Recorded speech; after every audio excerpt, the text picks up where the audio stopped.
প্রতিভা সবসময় যে সাজানো ঘরে থাকবে এরকম কথা নেই। প্রতিভা যত্রতত্র ছড়ানো আছে এবং সব মানুষের মধ্যেই প্রতিভা আছে। সেগুলোকে যদি সঠিকভাবে সেই ঘুমন্ত প্রতিভাকে জেগে ওঠার সুযোগ দেওয়া হয় তা প্রত্যেকেরই প্রতিভা বিকশিত হয়। তো তেমনি একজন মানুষের গল্প, সাধারণ মানুষের গল্প আজকে একটু পড়ব। হয়তো আপনাদের ভালো লাগলেও লাগতে পারবে, আমার খুব ভালো লেগেছে, আপনাদেরও ভালো লাগলেও হয়তো লাগতে পারে। তো একটু পড়ি গল্পটা। যে রিক্সা থেকে নেমে ভাড়া দেওয়ার জন্য পকেটে হাত দিতে যাব, হঠাৎ দেখলাম রবিন চোখ মুছল। ভাবলাম গামছা দিয়ে হয়তো ঘাম মুছছে, কিন্তু খুচরো পয়সা ফেরত নেওয়ার সময় দেখলাম রবিন চোখের জল আটকানোর আপ্রাণ চেষ্টা করছে। রবিন আমাদের এলাকায় সবার খুব পরিচিত একজন রিক্সাওয়ালা। আর 5 জন রিক্সাওয়ালার মতো সে নেশা করে না। সারাদিনের উপার্জন সে রাতে এসে স্ত্রীর হাতে তুলে দেয়। গৃহিণীর সুনিপুণ পরিচালনায় তার সংসার দিব্যি চলে যায়। তাদের যাবতীয় স্বপ্ন একমাত্র সন্তান ঋষিকে নিয়ে। পড়াশোনায় দক্ষ ঋষি স্কুলের শিক্ষকদের কাছে খুবই প্রিয়। রবিনও একসময় অত্যন্ত মেধাবী ছাত্র ছিল, কিন্তু ভাগ্য তাকে ধাক্কা দিতে দিতে কলকাতা বিশ্ববিদ্যালয় থেকে পাটুলির রিক্সা স্ট্যান্ডে এনে ফেলেছে। এখন সে সারাদিন রিক্সা চালায়, আর সুযোগ পেলেই মনের টানে কাগজ কলম নিয়ে বসে যায় ছড়া বা কবিতা লিখতে। কৌতূহলী হয়ে জিজ্ঞাসা করলাম, কী ব্যাপার রবিন, কাঁদছ কেন? বাড়িতে কোনো বিপদ? ও কিছু না দাদা বলে জোর করে হেসে ভিতরের আবেগকে ঢাকা দেওয়ার চেষ্টা করে ব্যর্থ হলো। কিন্তু ওর সমস্যাটা না শোনা পর্যন্ত আমি মনে মনে শান্তি পাবো না। তাই বললাম, চলো রবিন, বাড়ি থেকে 1 গ্লাস ঠান্ডা জল খেয়ে যাবে, যা ভ্যাপসা গরম পড়েছে, আর পারা যাচ্ছে না। রবিন কোনো দ্বিরুক্তি না করে আমার সঙ্গে সঙ্গে এলো। ঘরে ঢুকে গৃহিণীকে বললাম, 2 জনকে ঠান্ডা জল দাও তো। কিছুক্ষণের মধ্যে 2 জনের জন্য লাড্ডু সহযোগে ঠান্ডা জল এলো। জল পান করতে করতে বললাম, হ্যাঁ এবার বলো তো রবিন, তোমার সমস্যাটা কি? লজ্জায় মাথা নত করে রবিন সেই একই জবাব দেয়, ও কিছু নয় গো দাদা। তার পিঠে হাত রেখে সহেস নিয়ে বললাম, দেখো রবিন, তুমি নির্দ্বিধায় আমাকে সমস্যার কথা বলতে পারো, পারলে সুপরামর্শই দেব, কিন্তু কোনো ক্ষতি করব না। আশ্বস্ত হয়ে রবিন হঠাৎ পকেট থেকে একটা কাগজ বের করে বলে, দেখো তো দাদা, এই লেখাটা কেমন? সাগ্রহে তৎক্ষণাৎ পড়ে বললাম, বাহ, খুব ভালো তো কবিতাটা। এই কবিতাটা আবৃত্তি করে আমাদের ঋষি যাদবপুর জনে প্রথম হয়েছে। তাই? কার লেখা কবিতাটা? আগে তো কোনো দিন দেখিনি বা শুনিনি। প্রশ্নটা এড়িয়ে রবিন কাঁদো কাঁদো কণ্ঠে বলল, কিন্তু ঋষিদের স্কুল থেকে বলে দিয়েছে সাব ডিভিশনে এই কবিতা আর চলবে না, আরও ভালো কোনো কবিতা তৈরি করতে হবে। সে তো বুঝলাম, কিন্তু এই কবিতাটা চলবে না কেন? বিরক্ত হয়ে জিজ্ঞাসা করতে আমতা আমতা করে রবিন বলে, আর্যদা, ওটা আমি লিখেছি তো তাই। ওদের স্কুলে স্যার বলেছেন কোনো বিখ্যাত কবির কবিতা মুখস্থ করতে, তা না হলে প্রতিযোগিতায় দাঁড়াতে পারবে না। কিন্তু কোনো দিন পরখ করিনি। রবিন এই টুকটাক সাহিত্যচর্চার খবর আমরা শুনেছিলাম রবিনের, কিন্তু কোনো দিন পরখ করিনি।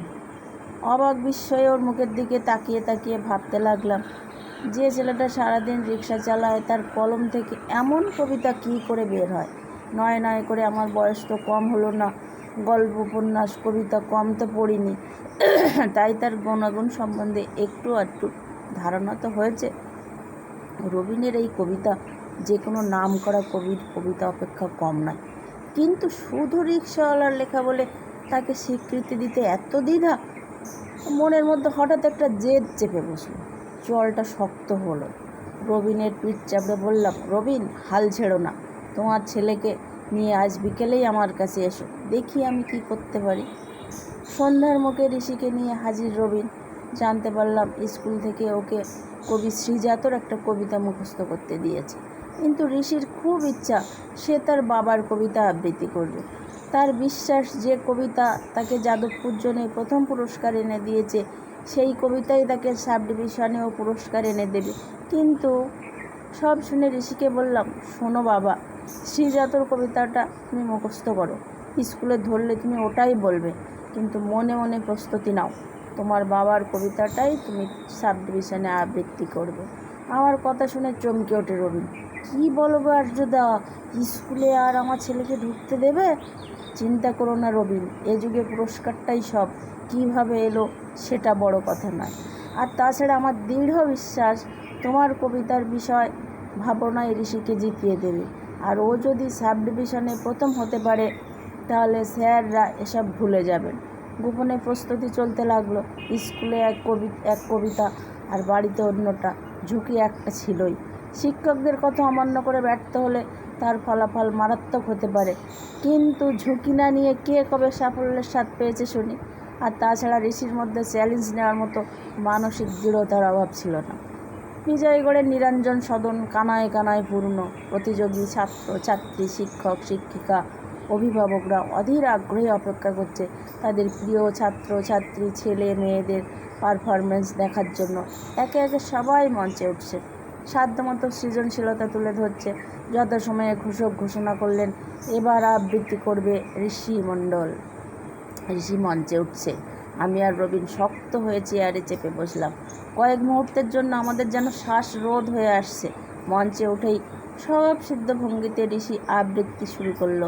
বিচারকরা পরস্পরের মুখের দিকে তাকাচ্ছেন। ছেলেটি যে কবির নাম না বলেই আবৃত্তি শুরু করেছে, এমনটা তো তারা কখনোই শোনেননি। ঋষির স্কুলের শিক্ষকরা লজ্জায় মাথা নিচু করে নিলেন।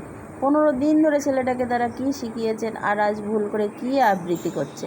তারা কি করে জানবেন যে ভুল করে নয়, ঋষি ইচ্ছা করেই পরিকল্পনা মাফিক তার বাবার লেখা কবিতা আবৃত্তি করছে। ঋষির আবৃত্তি শেষ। হাততালিতে ফেটে পড়ল সমগ্র প্রেক্ষাগৃহ। বিচারকরাও মুগ্ধ দৃষ্টিতে ছেলেটির দিকে তাকিয়ে করতালি দিতে থাকলেন, কিন্তু সে যে কবির নাম বলেনি। হাততালি কমতেই মাইক্রোফোনটা আরও কাছে টেনে নিয়ে ঋষি বলল, এতক্ষণ যে কবিতাটি আমি আবৃত্তি করলাম সেটি লিখেছেন রবিন মণ্ডল, আমার বাবা পেশায় রিক্সা চালক। প্রথমে কবির নাম বলিনি, কারণ তাহলে অনেকেই শোনার আগ্রহ হারিয়ে ফেলতেন। আমি গর্বিত এমন বাবার ছেলে হতে পেরে। বিচারকরা সবাই দাঁড়িয়ে উঠে করতালি দিচ্ছেন, চোখে মুখে অপার মুগ্ধতা। সম্পূর্ণ নিরঞ্জন সদন দাঁড়িয়ে উঠে আবারও করতালি দিয়ে অভিবাদন জানাচ্ছেন কবিতা ও তার কবিকে। ঋষি দু চোখ ভরে তার বাবার কবিতার স্বীকৃতি দেখছে। আনন্দে কখন যে আমার চোখের জল গণ্ডদেশ পেরিয়ে গেছে খেয়াল করিনি। সম্বিত ফিরতেই দেখলাম রবিনের দু চোখে ঘন শ্রাবণ ধারা। এই ধারার মূল্য যে মণিমুক্তর থেকেও বেশি। কেমন লাগলো গল্পটা? নমস্কার।